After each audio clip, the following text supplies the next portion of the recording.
ఉచిత బస్సు రవాణా సౌకర్యాన్ని వినియోగించుకున్నారు. ఆనాడు పేద ప్రజలు వైద్యం అందక చనిపోతుంటే రాజశేఖర్ రెడ్డి గారు విజ్ఞతతో ఆలోచన చేసి రాజీవ్ ఆరోగ్యశ్రీ 2 లక్షల రూపాయలు ఉచిత వైద్యాన్ని తీసుకొస్తే కాంగ్రెస్కు పేరు వస్తుంది, పేదవాళ్ళు చేస్తే నాకు పోయేదేముందని చంద్రశేఖరరావు గారు రాజీవ్ ఆరోగ్యశ్రీని నిర్వీర్యం చేస్తే మేము వచ్చిన ఎంబడే 48 గంటల్లోనే పేదలకు 10 లక్షల రూపాయలతోని ఉచిత కార్పొరేట్ వైద్యాన్ని అందించడానికి చాలా అదనపు జబ్బులను కూడా అందులో చేర్చి ఈరోజు పేద ప్రజలకు వైద్యాన్ని అందించే సంక్షేమ పథకాన్ని మేము అమలు చేస్తున్నాము. ఇదే కాకుండా ఆనాడు దీపం పథకం ద్వారా ఆడబిడ్డలు కష్టాలలో ఉన్నారు, కన్నీళ్లు పెడుతున్నారు. కట్టెల పొయ్యిలో ఊది ఊది ఆ పొగ గొంతులోకి ఊపిరితిత్తుల్లోకి పోయి క్యాన్సర్ వచ్చి చచ్చిపోతుంటే శ్రీమతి సోనియా గాంధీ గారు యూపీఏ ప్రభుత్వంలో దీపం పథకం ద్వారా గ్యాస్ పొయ్యి సిలిండర్ ఇవ్వడమే కాకుండా 400 రూపాయలకే సిలిండర్ ఇస్తే మోడీ కేసీఆర్ గారు కలిసి 1200 రూపాయలకు పెంచిండ్రు. అందుకే ఆడబిడ్డలు మళ్ళీ కట్టెల పొయ్యి వైపు పోతుంటే ఆడబిడ్డలను దృష్టిలో పెట్టుకొని రంగారెడ్డి జిల్లా తుక్కుగూడ రాజీవ్ గాంధీ ప్రాంగణంలో సోనియా గాంధీ గారు ఇచ్చిన 6 గ్యారంటీలలో భాగంగా 500 రూపాయలకే సిలిండర్ ఇస్తామని మొదలుపెట్టినాం. ఇప్పటికీ 8 లక్షల కుటుంబాలు 500 రూపాయల సిలిండర్ సంక్షేమ పథకాన్ని ఈరోజు అందుకున్నారు. అదేవిధంగా వ్యవసాయానికే ఉచిత కరెంటు కాదు, భూమి లేని పేదలకు ఇళ్లలో కరెంటు బిల్లులు కూడా మోగుతున్నాయన్న ఆలోచనతోని తెల్లని రేషన్ కార్డు ఉన్న ప్రతి పేదవాడికి 200 యూనిట్ల వరకు ఉచిత కరెంటు ఇస్తామని చెప్పి దాన్ని అమలు చేసినాం. ఇప్పటికీ 38 లక్షల కుటుంబాలు ఈ పథకాన్ని వినియోగించుకున్నాయి. 7 జిల్లాలలో ఆనాడు ఉమ్మడి మహబూబ్నగర్ జిల్లా ఈరోజు 7 జిల్లాలుగా మారింది. స్థానిక సంస్థలు శాసన మండలి ఎన్నికల ఎలక్షన్ కోడ్తోని ఆ ప్రాంతంలో జీరో బిల్లు అమలు జరగడం లేదు. దాదాపుగా 42-43 లక్షల మంది 200 యూనిట్లు ఉచిత కరెంటు జీరో బిల్లు విధానాన్ని ఈరోజు అమలు చేసినాం. ఇది అమలు చేస్తుంటే ఆయన గారి ఆనవాళ్ళు అన్ని దగ్గరలో ఉన్నాయి.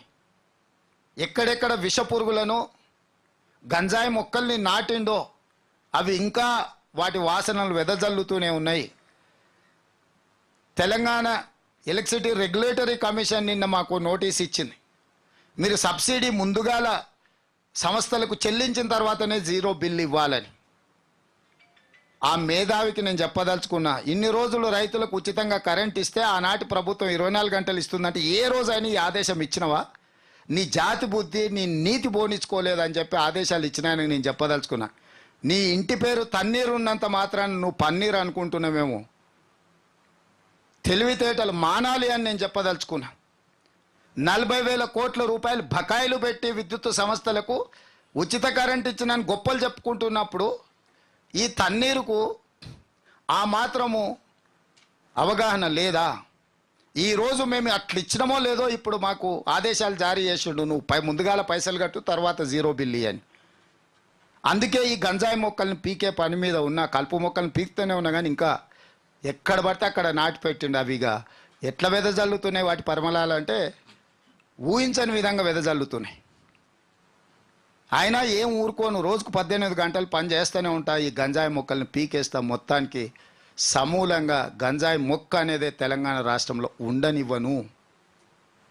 తన్నీర్ గారు గుర్తుపెట్టుకో, నువ్వు కూడా ఎక్కువసేపు ఆ కుర్చీలేం ఉండవు. యథాలాపంగా ఉన్నప్పుడు ఏటేద్దాం అనుకుంటున్నావు నువ్వు, కానీ అట్లేం ఉండదు. మాకు లెక్క ఉంటుంది, ఆ లెక్క ప్రకారమే పనిచేస్తాం. అయినా జీరో బిల్లు 200 యూనిట్లు ఉచితంగా పేదల ఇండ్ల కరెంట్ ఇస్తుంటే కుట్రదారులు ఫామ్ హౌస్లో ఉండి కనుసైగలు చేస్తే కొంతమంది తెలివితేటలు ప్రదర్శిస్తారు. మీరు అడ్డుపడ్డా అడ్డం తొలగించుకొని అవసరమైతే అడ్డంగా మీద ఎక్కించి ఆయన ముందుకెళ్ళి పేదలకు జీరో బిల్లు పథకాన్ని అమలు చేస్తామని చెప్పి మీ ద్వారా నేను చెప్పదలుచుకున్నాను.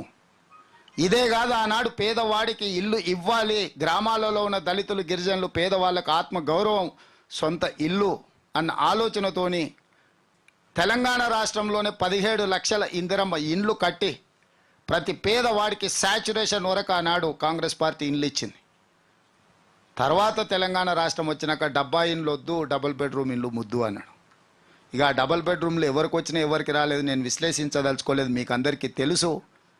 ఆయన మాత్రం 9 నెలల 150 గదులతోటి పెద్ద పెద్ద భవంతులు నిర్మించుకున్నాడు. కానీ పేదలకు మాత్రం 10 ఏండ్లైనా ఆ డబుల్ బెడ్రూమ్ ఇండ్లు రాలేదు. అది కలగానే మిగిలిపోయింది. అందుకే మళ్ళీ ఖమ్మం జిల్లాలో మన భద్రాచలంలో రాములవారి ఆశీర్వాదంతో మళ్ళీ ఇందిరమ్మ ఇండ్ల పథకాన్ని 4.5 లక్షల ఇండ్లు 22,500 కోట్ల రూపాయలతోని పథకాన్ని ప్రవేశపెట్టినాం. ప్రతి పథకము క్షుణ్ణంగా అవగాహన చేసుకొని విశ్లేషించుకొని ఆర్థిక భారం ఎంత, పరిపాలన విధానం ఎట్లుండాలని అవగాహన కల్పించుకొని ఒకటొకటిగా ఆర్టీసీ బస్సు కావచ్చు, రాజీవ్ ఆరోగ్యశ్రీ కావచ్చు, 500 రూపాయల సిలిండర్ కావచ్చు, పేదవాడి ఇంటికి ఉచిత కరెంటు కావచ్చు, పేదవాడికి ఇల్లు ఇందిరమ్మ ఇల్లు కావచ్చు, ఈ పథకాలన్నిటిని కూడా మొదలు పెడితే ఆపొద్దు, ప్రతి వాడికి అందించాలన్న ఆలోచనతోని ఒక పకడ్బందీగా సంక్షేమ పథకాలను అమలు చేస్తూనే అభివృద్ధిని ఎక్కడా నిర్లక్ష్యం చేయలేదు. దావూస్ పర్యటనలో 40,000 కోట్ల రూపాయల పెట్టుబడులతో పాటు మెట్రో రైలు పొడిగింపు, మూసీ నదిని మూసీ రివర్ ఫ్రంట్ పేరు మీద 55 కిలోమీటర్లు ప్రపంచంతోనే పోటీ పడే విధంగా అభివృద్ధి చేయాలన్న ఆలోచన, వేలాది కోట్ల రూపాయలు పెట్టుబడులు తీసుకొచ్చి ఐటీ రంగంలో, ఫార్మా రంగంలో, ఎలక్ట్రిక్ కార్ల నిర్వహణలో, ఇట్లా ప్రతి దాంట్లో ఒక విధానపరమైన నిర్ణయంతో ఈరోజు మేము అభివృద్ధిని కూడా ముందుకు తీసుకెళ్తున్నాము. ఇలా అన్ని రంగాలలో ఆర్టిఫిషియల్ ఇంటెలిజెన్స్ నుంచి మొదలు పెడితే ప్రతి రంగంలో ప్రపంచం ఏ దిశగా ప్రయాణిస్తుందో ప్రపంచంతో పోటీ పడి చాలాసార్లు చర్చ జరుగుతుంటుంది. మనకు వచ్చిన పెట్టుబడులు ఆంధ్రప్రదేశ్కి పోయినాయి, మనకు వచ్చిన పెట్టుబడులు కర్ణాటకకు పోయినాయి, తమిళనాడుకు తరలిపోయినాయి. మా పోటీ ఆంధ్రప్రదేశ్, తమిళనాడు, కర్ణాటక కాదు, మా పోటీ ప్రపంచంతోనే పోటీ పడే విధంగా తెలంగాణ రాష్ట్రాన్ని అభివృద్ధి చేస్తామని చెప్పి స్కైవేలు కావచ్చు, ఈరోజు ఫ్లైఓవర్లు కావచ్చు,